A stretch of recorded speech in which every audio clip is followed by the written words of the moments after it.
គ្នា216ទានវត្ថុមាន8យ៉ាងគឺបុគ្គលឲ្យទានព្រោះបុគ្គលស្រាប់តែម្ដងមួយឲ្យទានព្រោះខ្លាចគេទេសដៀលឬខ្លាចអបាយភូមិមួយឲ្យទានដោយគិតថា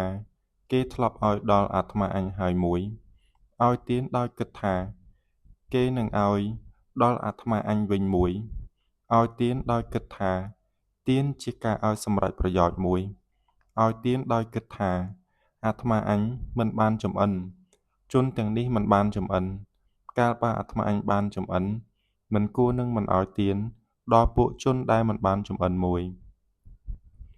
ឲ្យទានដោយគិតថាកាលបើអាត្មាអញឲ្យទាននេះទៅហើយកិត្តិស័ព្ទដ៏ល្អពិរោះខ្ចរខ្ចាយទៅមួយឲ្យទានដើម្បីជាគ្រឿងប្រដាប់ចិត្តទាំងជាបរិវាររបស់ចិត្តមួយ